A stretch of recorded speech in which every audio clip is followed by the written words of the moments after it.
You're listening to the Fantasy Fling Podcast. Take a break from the season-long commitment and join us as we give you the newest and hottest DFS deals, preview the DFS main slate, and take the dreadful walk of shame. Here are your hosts, Brandon and Eric.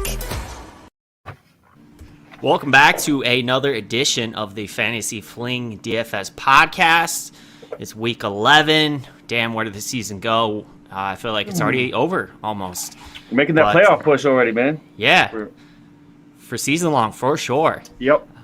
We are going to preview the DFS main slate of week 11. Of course, we'll do a quick recap of week 10. As always, hot plays of the week and do that walk of shame. If we have one, I don't know, Eric. It seemed like a great week for you. We might not have a walk of shame this week. Hey, man, I won. I did well in cash. I did well in tournaments. I did well in season long. I'm not sure I have one this week. It was a good week. But the Buccaneers might have something else to say about that. But yeah, good week for me.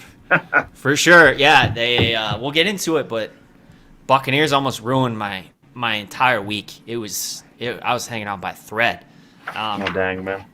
But yeah, we'll talk about it here in a second, and we'll start it out with the quarterbacks of Week 10. So the cash play, and if there was one mistake I made in my lineup last week, it was this: the cash play quarterback of the week was Dak Prescott. In the $25 massive double up, I believe he was like 43% rostered. So and of course he ended up being the top guy with 26 points for Atlanta. It was almost like they were embarrassed by losing to the Broncos, and they just straight up curb stomped the Falcons. And it was, the crazy thing was, Zeke was scoring touchdowns. So like if you had Dak stacks, maybe you didn't do like super great in tournaments, but as far as Dak getting there, he got there. He got 26 points. And then second, Josh Allen. I mean, can't really overthink it too much, right? It's the Jets. So no one which wide receiver to stack with Josh Allen was kind of a mystery. But, when we go to the wide receivers, we'll talk about that a little bit. But clearly Allen was the play, 24.9 points. Mm-hmm. And then Trevor Siemian, third. He came in third. Who the fuck is that guy? Who the fuck is this guy? I mean, Denver people know him well. People from Denver know him well. It just goes to show that it's been bad football. Like, it was a horrible, horrible Sunday of football. When you got when the top five guys, two of them, are a Simeon and we got Mac Jones basically tied for third and fourth with 19 points. It's just crazy. And then Hurts right behind him versus Denver. He had a great game. It is an awful week for quarterbacks, man. I mean, you only have two guys that scored into the 20s. That's terrible. That's terrible. It was quite bad. So moving along to running backs, Ramondre Stevenson. So spoiler alert, I cashed in cash again. This is 9 out of 10 weeks this season, and Ramondre Stevenson, I had him in my lineup. And he was in my flex spot, and he was the one guy I was worried about because looking at the chalkboard, he was really nowhere to be found. But he was a very good play, so I was like, you know what, screw it, I'm playing him. And he ended up being the top guy versus Cleveland, 30 points. And then, Eric, you saw this coming. You always see it coming with Jonathan Taylor. That's your boy, your JT Truther, 27 points. He's been on a roll, man. Like, since week 4, he's been lighting it up, like running back one. Yeah, he's a great play, man. I wish I had him in tournaments. I hand-built a lot of lineups with him in just because, the optimizer wasn't getting enough JT in my lineups. So he was a great play. And then A.J. Dillon, he was, of course, less than 1% rostered because, nobody really thought that Aaron Jones was going to get hurt. So A.J. Dillon took that third spot. And then Christian McCaffrey, again, I hand-built a lot of lineups with him. And, he would have had a much bigger day if Cam wasn't vulturing touchdowns from him. Some Taddy's doing his thing. It's good to see McCaffrey on the list again, man. Feels like it's been a long time. So For sure. Yeah, he didn't quite pay off his salary, his $8,400 salary. But again, if Cam's not vulturing touchdowns, he would have. And then D'Ernest Johnson, he was the chalk. We talked about it. He was your free square. He was 4,700. He smashed. He got 22 points, 22.7 points on DraftKings, and he was 81% rostered. So absolutely crushed it. And it really didn't matter, though, whether he crushed it or not, because he was 81% rostered, so he was a free square, at his salary. Yeah. But that's going to do it for running backs. Yeah, man. I think A.J. Dillon's going to be mentioned probably in a chalk play this week as well. I mean, with being 6,200, whatever he is. Yeah, it's probably, spoiler alert. There, man. Yeah, right? Spoiler alert. Man, onto the wide receivers. If you look at, we talk about this all the time with the stacking. If you look at number 1, number 2 QB, number 1 and number 2 receiver have those quarterbacks. So number 1 was Diggs against the Jets. He finally had that game. He's one of the best top 3 receivers in the league. He guy's a stud. He had 33 points. Finally had his game. I'm happy. I'm glad he did. I didn't play him as much this week, and I should have maybe. I kind of regret myself for that. I regret not stacking those two because. Anyway, sometimes we overthink it. Like, we're talking way too much about the shell cover too, and how the teams are forcing them to dink and dunk. But then at the end of the day, it's like, dude, they're playing the Jets. Like you need to have a lot of Diggs experience. Sometimes, man, I just got to go with the guy's a stud, and he's a stud for a reason because he makes big plays. Sometimes I just need to get out of my own head. But you got CeeDee Lamb as number 2 with 28.6 points. He could have had that basically almost that total last week against Denver. There was 2 key plays he missed, but that was against Atlanta. Justin Jefferson, who, man, I don't know if it's Lamb or Diggs. I mean, to me, those guys are towards the top. I mean, of course, there's Hill and Adams, but up and coming guys, Lamb and Diggs are just 2 studs, 2 of maybe the best receivers in the league for sure. I mean, they're in the top 5. I just think pure talent. There was a couple plays that Jefferson made for Cousins that were just insane. If you watch that game, just falling back, making a catch. The guy's a stud. 25.9 points. A guy on this list you don't see very often, but Kendrick Bourne, 24 points. It was against Cleveland, who they slaughtered, so they came all pretty early. But Kendrick Bourne had a nice game. I think that was a beautiful pass from Mac Jones as well. But and actually, I think what's funny is if you look at the top 5 quarterbacks and top 5 receivers, there's only one quarterback on the list who didn't have a top 5 receiver too. And that was Simeon. Mac Jones had Bourne. Jalen Hurts had next 5th guy overall, Devonta Smith, 22.6 points. That's the 2nd week in a row making the list. Sure. They might be finding, I've mentioned before, I'm pretty high on him, and good to see him doing well. Being a guy who's 170 pounds, good for you. And then I listed a couple guys. I listed Marcus Johnson, who was just outside the top 5, and he was only 3,000. I forget what he had. I think he had like 20 points. But I mean, you talk about 6.5, 7x almost if you played him. I don't know how many people played Marcus Johnson, but if you did, good on you. Yeah. And then Keenan Allen was just outside the top 5 as well. I think he had like 19 points. But moving on to tight ends, it seems like every single week, every time they're near the red zone, Hunter Henry, that's his go-to guy. I mean, he looks for him every time in the end zone. It's like he scores a touchdown every single week. Henry with 19.7 points. Tyler Conklin, who we talked about, we were high on our podcast. It was 16 points for him, 2nd overall. He gets to the red zone targets. I believe he got a tutty. Field, man. He's always on the field. He got 2 touchdowns. Yeah, 2. 2 tutties, yeah. Yep. We talked about it. We gave it to you last week. If you didn't play Tyler Conklin, shame on you. And then, in the abysmal game of the Seahawks and Packers, you had Jared Everett scoring 14 points. And then Dan Arnold, another guy. We talked about Everett too, Eric. You brought that up, actually. I remember you bringing that up. Yeah, because he was getting a lot of targets, and then Wilson was out, he was out, and he was a smash play. You 100% the game script, right. dude. The game script was horrible. Oh my God. I was watching that game. I was like, oh man, I have some Wilson sacks and some Rodgers sacks. Not a lot. I didn't have a lot because I know both those teams play at a slow pace. But there's also a lot of stars in that game. So you're like, if something, if it's improbable, but if this game it does end up shooting out, I'm like, I want a piece of it, so. But yeah, Ever was a smash at his salary. Absolutely, and you're right. I did mention that. I was only basically saying that. Yeah, he was 2,600, and he was less than 1% owned. So that's awesome. Yeah, he smashed his salary. It was a trend that you find sometimes like just you see a little bit of trends going on, and he was doing really well before he got COVID, and then Wilson got hurt, and they picked back up. They resumed.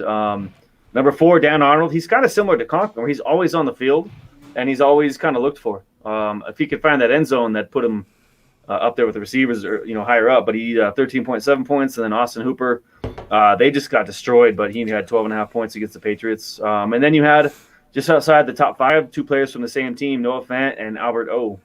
I think they were around like the 10-point range, both of them. Yeah. But, both from the Bronco game against the Philadelphia. For sure. That's it for tight ends, man. If you want to round it out with defenses. Yeah, we talked, a little bit with the boys, curb stomping Atlanta. That's how it goes. They were first, 23 points. So if you played Dallas, God dang it! I mean, shit, they were 2% rostered in the massive double up, but they were $3,000. So tournaments, you're gonna want to pay up in this situation. Yeah, it looks like Eric probably forgot to plug in his laptop again. Well, this has happened before on a live broadcast, but I'll go ahead with it. So Packers versus Seattle. Russell Wilson, a little rusty, not surprising. So Packers had 17 points. Eagles versus Denver. Teddy threw a pick and then couldn't even make a tackle. So this is how the Eagles end up third on this list with 15 points, as Darius Slay had a pick 6 off of a horrible Teddy Bridgewater interception. Wish I could say, I'm surprised, but it is what it is. And then the Colts coming in 4th, 14 points versus Jacksonville. I mean, let's not get too carried away. Jacksonville had one good game against the Bills. And the Colts are a little bit, I guess they were a little more prepared this time around. So Colts, 14 points. And then we got the Panthers. I mean, it's Colt McCoy, right? So when Colt McCoy was named the starter because Kyler Murray was out with that ankle issue, the Panthers were a great option. In fact, they were 8% rostered in the massive double up, the $25 double up, $2,400, and they crushed it, 12 points. So if you can get a defense that's like under 25 hundo and they score over 10 points, you're doing great, as the Panthers did. And we got the Patriots last versus Cleveland. Bill Belichick just is going to create problems for you. Like if you're not multi-dimensional, he's going to create some problems. So that's what he did. And I was going to bring this up earlier when Eric was talking about the quarterbacks, but Bill Belichick, he got so much crap last offseason because last year because Brady was having a great year with Tampa. And by the way, it's also a loaded Tampa team that Brady went to. And Brady's a GOAT. There's no denying that. But both things can be true. Belichick can be the GOAT head coach and Brady can be the GOAT quarterback. And that is really, I think, what you've seen this year. You give Belichick 1 year to rebuild that roster, to find a quarterback in the draft. And Mac Jones, by the way, was the most pro-ready quarterback by all standards. Welcome back, Eric. Did you do it again? This is going to be your walk of shame. This is good. I mean, again. I'm like, dude, I got to do this entire podcast by myself. What's going on here? Oh, my God, man. I forgot to plug the laptop in again. Second time in a row. That is my walk of shame. Yeah, I'm going to add that. I'm going to put that on the spreadsheet right now. I'm going to put that at the top of our Google Docs. Plug your laptop in. Laptop in, Eric. Jeez. All right. But as I was saying, Belichick is the GOAT head coach, and it could not be more obvious. Like, dude, his team is not stacked with a bunch of superstar players, and they've won 4 in a row. They're right now they have like an 84% chance to make the playoffs. I saw the analytics on it on ESPN or NFL Network or whatever it was. Dude, Belichick is gonna take away your best player on offense, and then he's gonna see what you do. And granted, Dearness Johnson had a good game, but I just knew it was gonna happen, that he was gonna cause problems. And he's got Mac Jones. He doesn't have a ton. Ramondre Stevens had a big game. Jacoby Myers finally got a tutty. And then when I saw that Jonnu Smith was out, Hunter Henry was a good tournament play. But it's just impressive. What sucks about Jacoby Myers is the touchdown wasn't even from Mac Jones. It was from Brian Hoyer. Yeah. Damn it. Yeah. Well, you know what? That's going to do it for Week 10 as far as the hot plays for, on the main slate. But, Eric, what about your hot plays? I know you had some. And, we can get into some of these a little more on making a millie, because I know that you did well in the millie maker. You didn't win it. You didn't win the millie, but you had a great week. So I've been slowly on a nice upward trend on the millie maker. Yeah. I've gotten better about every week. You've also finally became dedicated to DFS this past few weeks. I've seen it change in you. Yeah, man. I've seen it. Yeah, I mean, I did pretty well. I didn't play, usually, we were talking about this earlier a little bit, but I play usually more cash than I do tournaments. And this week around, I went more tournament heavy. And I did pretty well in them. The cash, I broke even in, which is fine, but the tournaments I definitely won. But some players that worked well for me, I had, I have to go back to the list here, but I definitely played Prescott and Lamb, the Prescott Lamb stack. Nice. In quite a few leagues. That helped out a lot. I was also big on Mark Ingram. We talked about it. We kind of found out late that the news of Kamara went out, and I played Ingram in cash and tournaments. I wasn't sure what his ownership was going to be, but he ended up scoring he was like 4,500, scored 20 some odd points, so he definitely covered his value for sure. I talked about Gerald Everett. He was super cheap. I played him as well. I did well for me. The only I think I missed on was I was kind of high on Brady, and that hurt me a little bit. I stacked Brady with Evans more than I did Godwin because the whole foot injury was kind of freaking me out a little bit, and that ended up paying off at the very, very end. I don't say paying off, but at least did okay. Yeah. With that nice touchdown pass to Evans. I was hoping, it was weird, man, because that game they had 10 minutes left and Washington got the ball. I was like, all right, well, they'll get the ball back for sure. It's 10 minutes. Those guys they used all 10 minutes of the clock. It was like a 19-play drive. It was insane. They kept getting first downs. It was nuts, man. Otherwise, I feel like the week could have been better because, they were in desperation mode. They're gonna be throwing it probably deep to Evans. I was pretty high on Jonathan Taylor and Zeke as well. I think this is the first week I played Cordell Patterson that it didn't pay off. I know he got hurt, but I think this is the first weekend since like week 3 where he didn't cover. Yeah. But yeah, apart from that, negative game script for him, but he does play some wide receiver too, But yeah, it's just like what Matt Ryan are you gonna get, right? Yeah, and honestly, I hate to, I don't like to, to say of course I'm wrong all the time. I'm human, but I did mention on the podcast, I was like, every time we begin to believe that Matt Ryan is a good player, he turns into Matt whatever he turns into. And I said, I have a feeling that he's gonna have a horrible game. That's why I stacked the Dak and CeeDee Lamb and the Cowboys D in almost everywhere I could. I felt just every time he looks like he has that great streak going, he just turns into the Matt Ryan we know. And that happened. I mean, maybe a little bit of luck, but we've seen that trend in the past. So that worked out well for me as well.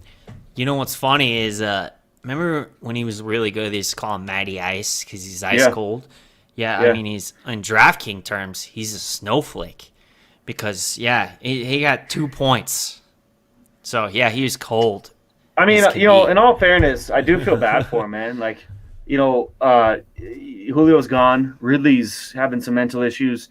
Patterson got hurt. Like, who the hell are his receivers? You used to have, used to have like, Julio Jones and then Ridley and then Muhammad Sue were 1, 2, and 3, and then it was like Zacchaeus and Gage were 4 and 5. Now Gage and Zacchaeus are 1 and 2. It was a matter of time, I think, before it just crumbled. They may bounce back, but I don't think it's going to be this Thursday. But against the Patriots D, who looks amazing. But I think they'll bounce back, but just not yet. Those Thursday night games are crazy, and spoiler. We'll get into that. Like, you can't put too much into them. People last week they were like, "Oh, the Ravens, they're broken. The AFC's wide open." Like, calm down. Okay, the Ravens are going to be fine. These Thursday night games, they don't really mean anything as far as like putting stock into them for the season. So, is that it for you with your hot plays? Yeah, that's it. I mean, I had it, here and there, but I had some misses as well. But overall, I think it was a pretty dang good week. Those are the hot plays that I had. We always do, and I made a couple of mistakes this week, but again, 9 out of 10 weeks that I've cashed in cash. And, I was telling you this earlier. I'm like, dude, if I had played no tournaments this week or this year, if I had played 0 tournaments and I just unloaded my bank account into my DraftKings and I was just playing cash games, I would be printing money right now because of 9 out of 10 weeks in cash that I've 9 out of 10 weeks I've cashed this year. Shout out to DFS Army. Every Sunday, I go to dfsarmy.com, I go to the chalkboard, and I just piece together my lineup based on the chalky plays. And it's worked 9 out of 10 weeks. So I just keep telling people, code FANTASYFLING, 10% off a VIP subscription. You'll crush it. And I even made mistakes this week. A couple of mistakes I made. I played Brady over Dak. And I was definitely tilting because I was like, dude, you kidding me? How is Brady in the Bucs coming off a bye week struggling against Washington football team? Mm-hmm. And I was losing money like everywhere because they just were horrible because I had Brady and he was only 14% owned compared to Dak, who was like 45% owned or whatever. And I had Mike Evans. And then once he hit Mike Evans for a tutty, I was like, okay, good. I'm in the cash line. Like, I'm good. I'm going to have a great day. But yeah, other than that, that was the one mistake I made. And then I started Dawson Knox because I just had extra money. And I was like, he had the one reception for 17 yards. Yeah, I was like, I had extra salary, so I was willing to pay up for him. I was like, he's back. He's in a positive projected game script against the Jets. He's in a smash spot, and then he got me 2 points, and he was, I believe he was 4,500. So that was a mistake I made. Him and Brady. I should have played Dak. If I would have known that Dak was going to be that much higher roster than Brady, I would have played Dak. But other than that, I played D'Ernest Johnson. He was 81% rostered, 22 points. He smashed. We talked about it. Mark Ingram, 56% rostered. He was the other lock. 20 points. Devontae Adams, I played him. I was really shocked that he didn't have a bigger day, but it is what it is. 52% rostered. So it didn't really matter that he didn't, smash 14.8 points. Keenan Allen, I played him. Decent day, 17, almost 18 points. Yeah. Mike Evans, like I said, when Brady hit Evans for that tutty, that saved me 14 points. He was 60% rostered. And then when I was building my cash lineup, I was like, this is kind of risky, but he's in a great spot. He's a great play. Ramondre Stevenson smashed. He was the top running back on the slate, 30 points, but he was 1% rostered. And in cash games, it's risky. I knew when I was submitting my lineup, I was like, this is the one play that I'm worried about. I wasn't even thinking about Brady. I wasn't thinking about Knox, but he crushed. And then Panthers. So I played them in cash, and they were just almost 9% rostered. So it was a good day in cash. Those are my hot plays. Small tournaments, same. Wasn't a spectacular day. I did have a Herbert, D'Ernest Johnson, Stevenson, Adams, Keenan Allen, Jacoby Myers, and Conklin lineup with James Conner. I did play quite a bit of James Conner in tournaments too, and then played the Bills D. So small tournaments, I made some money too. Big tournaments, not so much. This is kind of how it goes. It's how cookie crumbles.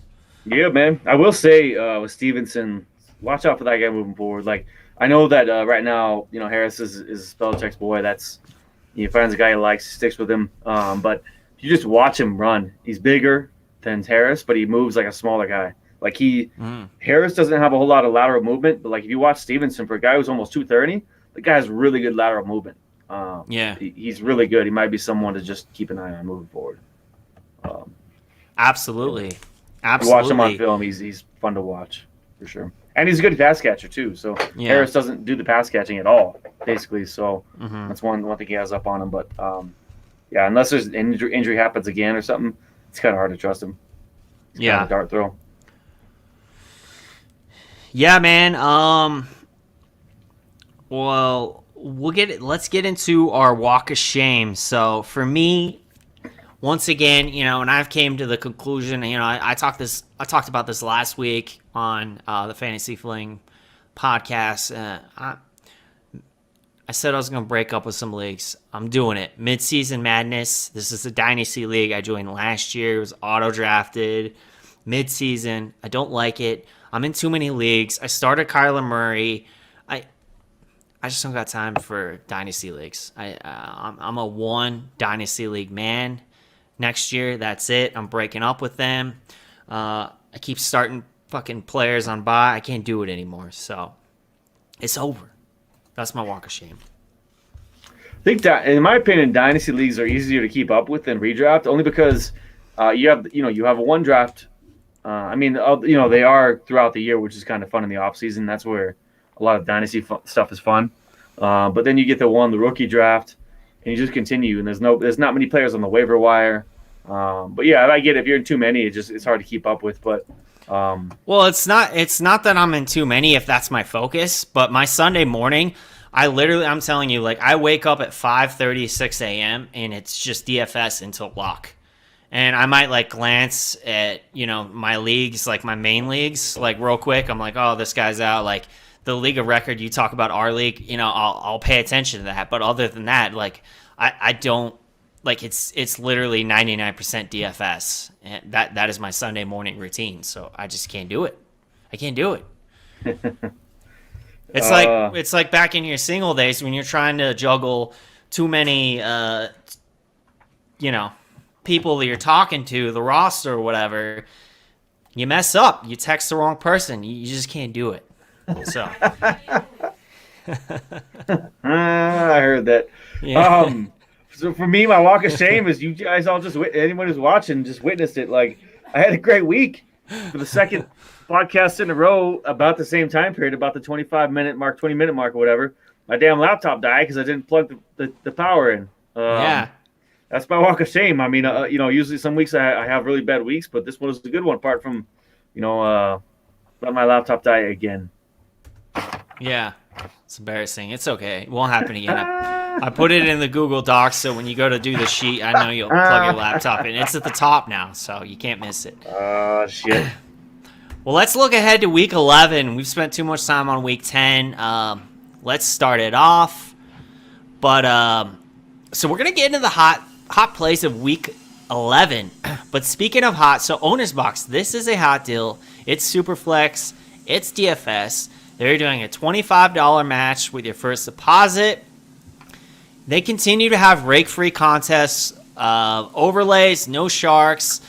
Not only that, but they have been offering a lot of free entries into a $50,000 contest that never filled. So again, overlays. I'm going to put Owner's Box in the podcast description. You guys want to get in on this? You already play Superflex in your Dynasty and your season-long league. So why aren't you playing it in DFS, especially with overlays and no sharks? So Owner's Box, you guys got to check this out. But let's go over to the lines, the Vegas lines for Week 11. Now, I have my thoughts on this game. The top game on the slate. Everyone, oh my God, was just falling all over themselves to just get in line to just, stroke Mahomes. But come on, dude. Like, let's not get too carried away. Eric, you're going to have some issues with this. I know because you're a Raiders fan, but it was the Raiders. Let me weigh in on this. I gotta see it against Dallas before I know that they're back, but that does not mean that I won't be stacking this game. So Dallas and Kansas City, 56.5. Eric, go ahead, take the floor. So I'll make this quick, right? So Raiders are my team. They're talking about the cover 2, which is gave Mahomes troubles. He's talked about having patience issues with it, and that's why he's making those plays. So the Raiders started that way, and then they abandoned it because they're the Raiders. They're like, we'll do our own thing. We're the Raiders. It's like, had they stuck with it, it might have been a better game. They only played cover 2 for maybe 20% of the game or something. It's hard to see when you're watching the game on TV, unless you watch like the coach's film or it's kind of hard to see all the angles, so you can kind of piece things together. But it looked like they played cover 2 early, and then they abandoned it because Mahomes was checking down. Had they just kept with it, it might have been a better game. That's all I got to say is they abandoned it because they're the Raiders. They're stubborn. I disagree with what they did, but I don't think Dallas will do that. I think Dallas will give them troubles. They'll go back to cover 2. They have Diggs out there. I'm not sold yet either. I feel like Mahomes definitely has done more checkdowns than he's done in the past, but I'm not sold yet either against the Cowboys side. So my 2 cents. I watched the whole game and I watched it again, and I was watching their defense, and they have a pretty good defense actually especially against receivers. And they just didn't stick with it. Yeah, we'll see. We'll see. And it's funny. I'm a main Slate man. I've been waiting for the Chiefs to get it going for the longest time, really, because they've been less rostered in a lot of these slates, and I've been like, oh yeah, give me Mahomes, give me Hill, give me Kelsey. I'm gonna extend some Darrell Williams, and they just weren't getting it done, and they were just crushing my tournament lineups. And then, of course, they get in a showdown, and they go off. Week 11, finally. I'm skeptical, but if I'm an MME guy, and this kind of reminds me of the beginning of 2020 last year, when, like, specifically in, like, the Millie Maker, you were seeing, in these large field GPPs, you were seeing Dak versus like the Seahawks, it'd be Wilson, Metcalf, and Lockett, and Dak, and Cooper, and Lamb, just game stack galore. Maybe it'll be here this week. Finally, we'll see. So this is the top one on the slate. And then we got Indy and Buffalo second at 50.5, and then Green Bay, Minnesota. I like this game a lot, actually. 49.5. Cincinnati versus Las Vegas. I like pieces of this game, 49.5, and then Arizona and Seattle. It just looks ugly to me. If Murray plays, it can change. But as of today, I don't want it. But let's do it. Let's go to quarterbacks. Eric, I'm going back to Dak. Going back to Dak, 7,200, which is I'm with you. The highest overall projected game of the week. Hope the Chiefs could put up points on him. And, Dak we've seen what he can do. He's a pretty good quarterback. He had a bad game against Denver, but everyone has a bad game at some point, every single player. I like Dak, pretty cheap at 7,200. Also going back to Josh Allen, 8,100. Between his running and what he does, I like him a lot. And then I'm also going to the ugly game you mentioned. So we talked about Dallas getting humiliated by Denver. Like, they basically were shut out until, like, the last 4 minutes, right?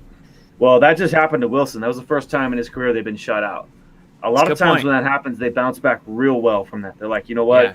People think we're this, we're that. Let's prove we're not. So this may be the cheapest you ever see Russell Wilson at 6,500. I'm on him this week. I'm coming back to him. I know Arizona has a pretty good defense, but, man, we've seen what Russell Wilson is over the years. We know what he is by this point, and I feel like after being just shut out and humiliated, this is time for a bounce back. You make good points about that. I'll touch on that real quick. Even without Kyler Murray, I would definitely team stack that game. If Kyler Murray's in play, then I'm consideration for game stacks as well. As far as cash games, I've already built more or less a lineup with. I have a Dak lineup. Spoiler alert, I got Dak, I got Dalvin Cook, A.J. Dillon, Adams, Beasley, Gallup, Everett, and then pick a flex spot. There's several guys in consideration. I'll get to that, but that's basically the gist of my build. As of right now, I really do like Dak this week at his price. For quarterbacks, going into, ratings and projections and fantasy points per dollar over at DFS Army, Josh Allen has like a perfect rating this week. He's 8,100. He's projected 26 points. He has a ceiling projection of 44 points. So you kind of have to consider him.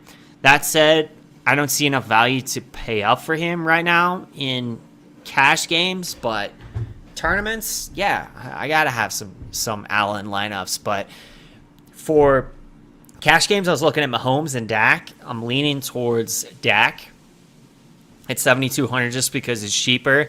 And if that game goes off, either or, take your pick. I just like having Dak. I feel like he has more weapons at this point. I know it's crazy to say that Dak has more weapons than Patrick Mahomes, but that's what it's come to. I agree. He's got Gallup back. He's got Amari Cooper. He's got CeeDee Lamb. He's got Dalton Schultz. He's got Zeke. He can throw the ball to. He can hand the ball off to, move the chains. He's got Tony Pollard. He's got way more weapons than Mahomes at this point. Pollard would be a number one on a lot of teams, I think. For sure. So just as where he's at, Yeah. And then if I do a pay down option, I made a nasty lineup, a cash lineup with Fields. Fields has been he's been on an uptick. He scored 20 plus points in back-to-back weeks. I don't know that I'm gonna go there against Baltimore, but it's consideration because of the lineup construction. If you pay down to Fields at 5,700, but yeah, most likely going with the Dak attack too. I had in some tournaments maybe, or just maybe I'll call them, like it's actually called big balls plays. Yes. I also had Cam listed at 5,100. Probably not going to play him in cash. Yeah. He's so cheap though, and then you have two at 5,500. But Cam, I don't know. Nobody knows what it's going to be. It looked like last year he's throwing medicine balls, but he runs a lot. I don't know. It's hard to be worse than what Darnold was. So it's a big ball play if you want to. And I also had Fields listed at 5,700. He has looked better for sure. Yeah, no doubt about it. Well, going on to running backs.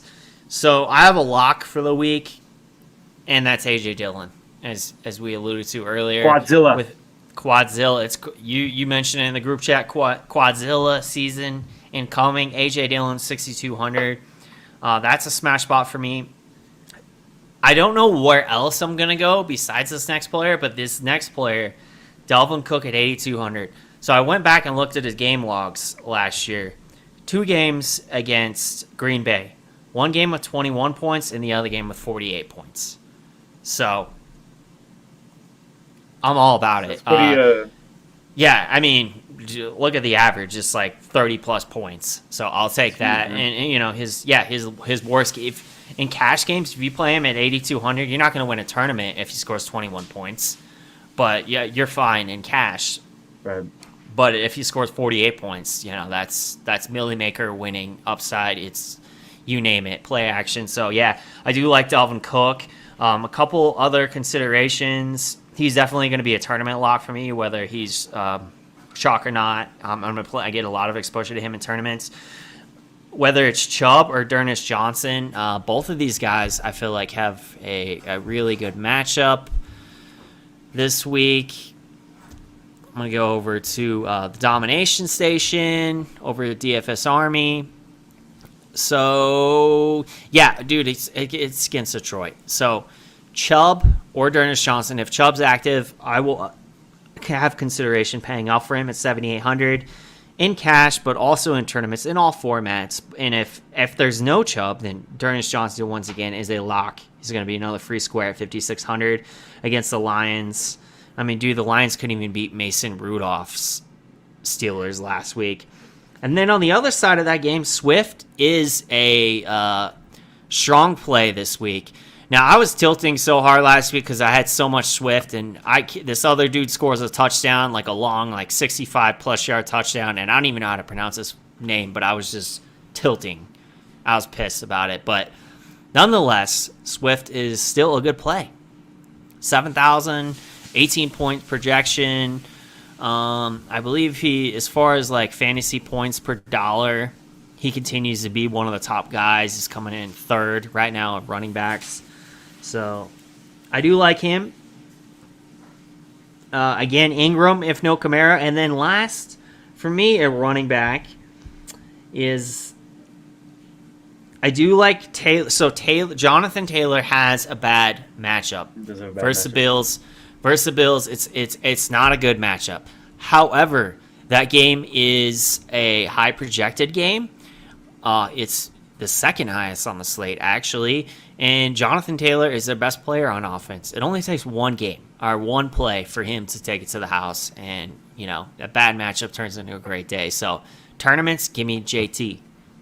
Seems like he breaks something off almost every game, which is statistically not usually there. But it seems like at least some sort of 30-plus yard play happens every game with him. Whether it's a screen or a run or whatever. Something happens usually. You're right. So, no one would know more than you. I like it, man. I'm with you there. AJ Dillon, that was the first guy I wrote down. I even look at it before I even looked at his price. I'm like, he's probably gonna be around 6-7. It's like he's gonna be played. Yeah. AJ Dillon. I was with you as well on Chubb or D'Ernest Johnson. I feel like Chubb will be back. He's 7,800, but against the Lions, the Cleveland's a running team regardless. I mean, they're trying to run first and likely to have a good game script against them. So.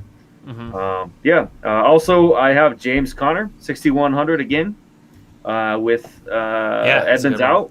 He's pretty cheap. And then a guy that I haven't talked about a lot this week is Joe Mixon. I play on the Raiders, the Raiders have a better pass defense against receivers than they are against the run.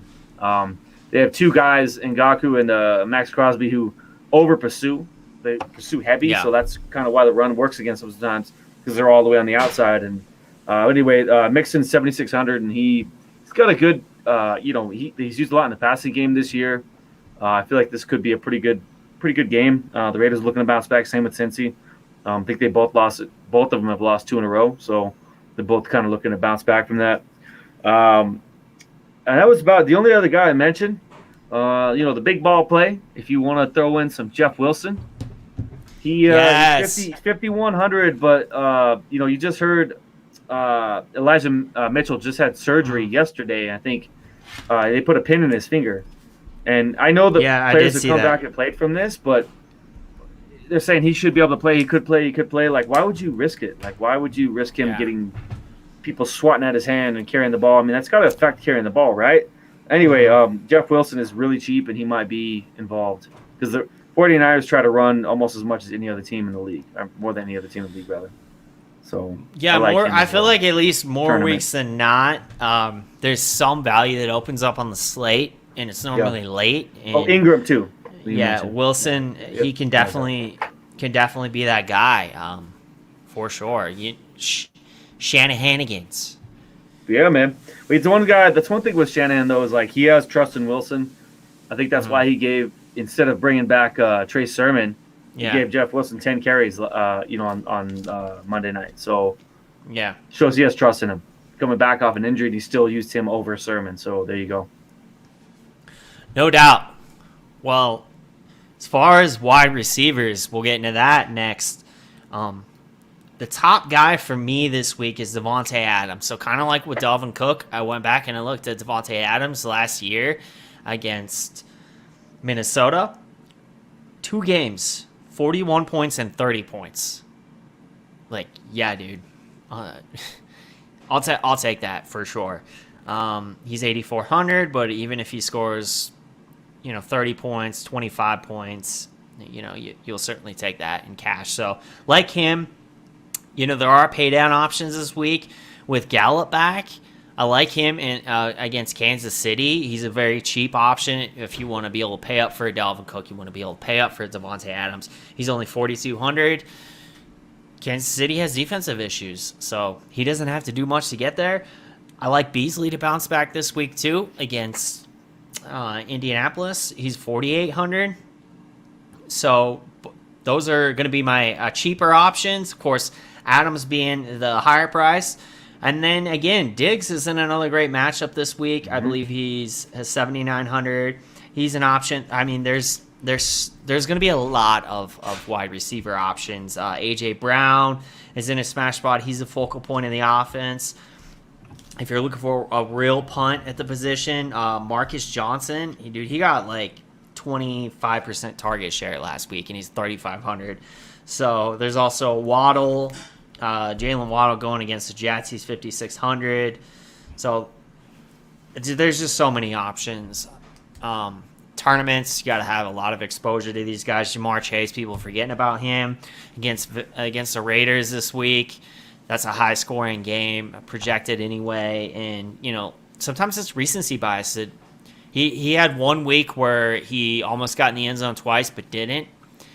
And then they had a bye week, so people aren't really talking about him. He's 7,200, and he's got a 25% target share on the season, and he's just smashed so many times. So definitely in tournaments, I'm looking to stack him in that game versus Vegas. And on the other side, I like that, man. I like Jamar Chase. I think that's a good call. He in that game, he actually dropped one, like hit him literally in the chest, and he dropped it in the end zone. Yeah. So I mean, I like it. I think we have a lot of the same players on the list. I also had Adams and Diggs listed as well. One guy that I don't think I heard you talk about was Hill, Tyreek Hill. He's expensive, 8,200, but man, I don't think anybody can cover him one-on-one.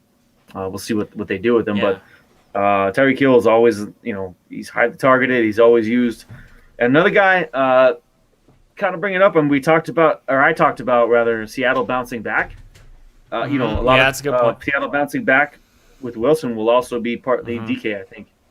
As long as he's not grabbing face masks and get kicked out of the game, should be all right. Yeah, him and AJ Brown, they're cut from the same cloth, dude. They don't like chirpy DBs. Like they're gonna flex on you for sure. Yeah.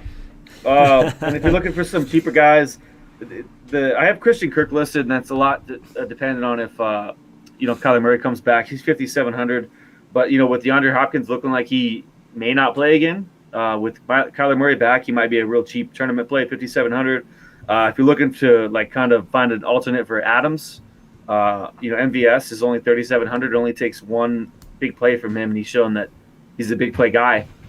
These are tournament plays, by the way. And then even someone like Robbie Anderson, who's 4,600, he did nothing with Darnold, but as soon as he gets in with Cam and or PJ Walker throwing the ball to him, what is he, 4,600? He had more targets, I think, in this game than in the entire season. I'm trying to look. Yeah. He had 6 targets, but 4 receptions, 37 yards, a touchdown. I mean, he had a good bounce back game. 6 targets, yeah. So I don't know, Darnold's just bad. That may be part of the reason, but for being 4,600 for a different change in scenery, maybe Cam is supposed to start, but maybe they bring in PJ Walker as well. Maybe they mix it up. Who knows if they do like a Taysom Hill type thing they used to do with Breeze and Taysom Hill, but he's cheap, and he might be someone to look for wide receivers as well for maybe a tournament play, just a dart throw. For sure, man. Moving along to tight ends. Everyone loves one, and really when we go to tight ends, I'm sorting by fantasy points per dollar at this point. And it's funny, I was listening to Chris Harris from Harris Football earlier today, and he's like, if you were creating fantasy football today, you would just do pass catchers. You just plug tight ends right in with wide receivers. Just make one position pass catchers, and that's how miserable the position is. So that is why I just go and I sort by fantasy points per dollar. Don't even bother trying to pay up. I mean, unless you're going to pay up for Kelsey or Waller in a tournament, in cash, just completely punt the position. Gerald Everett, 3,100. He's in play. Cole Kmet, of course, at 3,400. Dan Arnold, if you're really paying up 4,100 or Goddard 4,400, that's as high as I'm going. And these are, of course, some of the highest fantasy points per dollar plays. And then, of course, I guess Gesicki does have consideration at 5,200 just because Tua loves to target him. And again, he's one of the top fantasy points per dollar plays in cash. The lineups that I'm looking at, I'm probably just going to go Everett or Swain, actually. with Julio Jones out, Swain is getting 18% target share on the season, so he is my punt play for this week at 2,800. I'm either Everett, Komet, or Swain.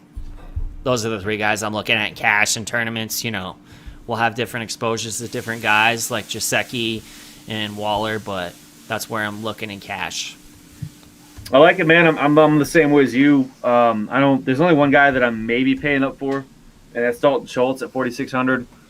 He's had a couple down weeks, but if the game does turn out to be what we hope it is, he may be used.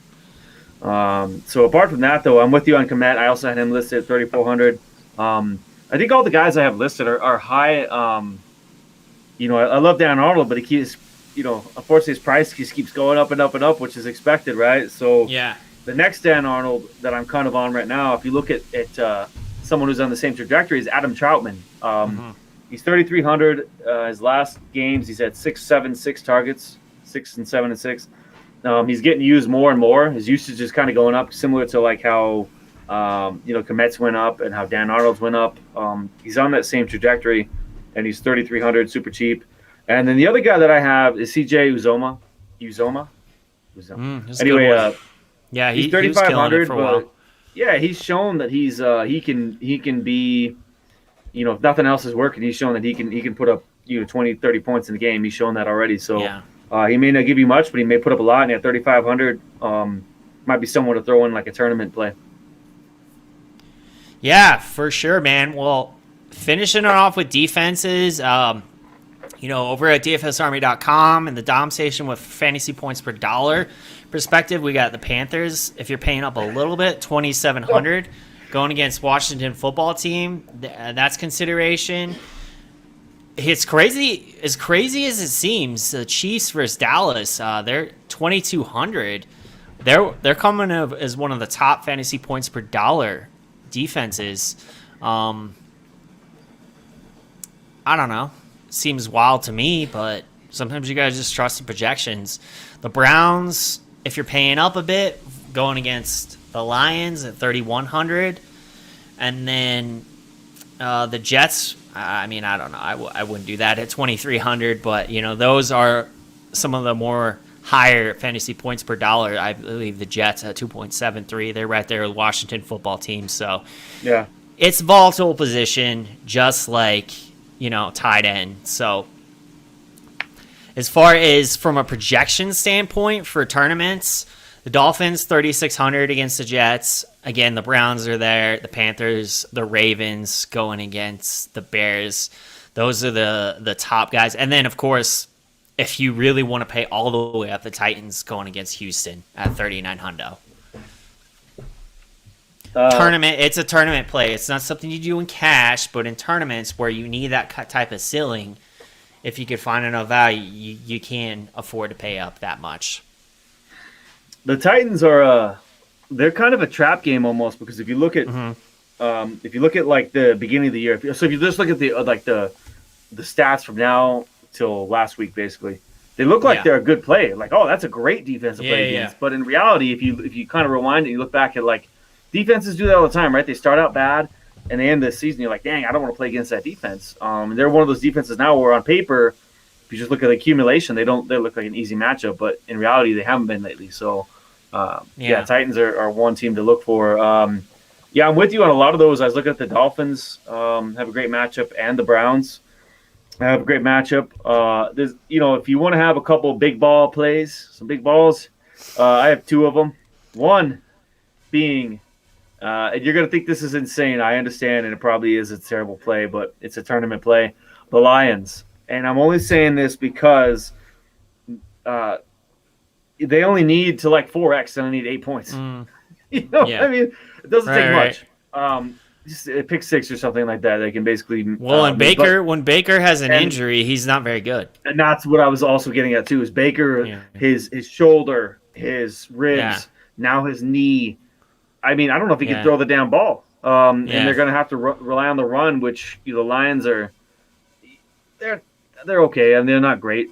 They're not the worst against the run, but it just could. I could see one of those games sometimes where Baker's jacked up. He's really hurt, and I don't know if they're going to try to do anything besides run. And be forced into something. Like I said, it's a desperation play, but with Cleveland's trajectory with Baker, I'm not sure that they could put up a lot of points. And the other one is the Washington football team. I know they just lost Chase Young for the season, but they are playing. I mean, I'm not sold that Cam is back. He scored on the 1 yard line and he threw a 1 yard touchdown pass. Like, hey, great. Yeah, I'm not sold that Cam is back yet. He looked like he was throwing medicine balls last year with New England. Yeah. Washington football team's 2,400. People get too carried away over 1 week. It's recency bias. To the highest extent. Like, let's calm down. Like, there's a lot of nostalgia there. Playing for the team that drafted him, that he went to a Super Bowl with, that he had an MVP season with. Let's see it more than 1 week before we say he's back. So I'm with you. Yeah, it's cheap. They're cheap plays. They're a little scary. It's scary putting the Lions and Washington football team into your lineups, but they both have matchups that they could turn out a little different than expected. For sure. But I said, I like the Browns and Dolphins too. So just those are the Lions and Washington football team are kind of dart throws that could pan out.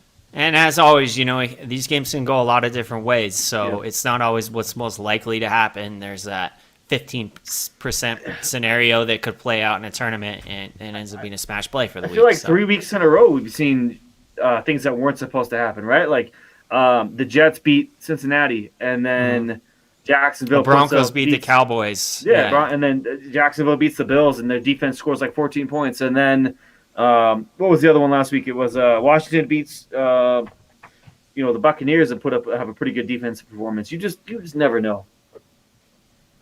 No doubt about it, man. Well, let's wrap it up. We'll keep it under an hour. Appreciate y'all for supporting us. Like, subscribe, share, comment, all the things. And then tomorrow, I'll be working on that Millie Maker write-up from Week 10. Of course, we looked at the trends last week, but I'm going to break that down for you, do that write-up, and then Friday, we are doing Making a Millie, and we'll go over Eric's Millie Maker lineup, best one he's had of the season, and we will preview the Week 11 Millie Maker on Friday. So stay tuned and catch that and subscribe so you don't miss it. We'll see y'all Friday. Out.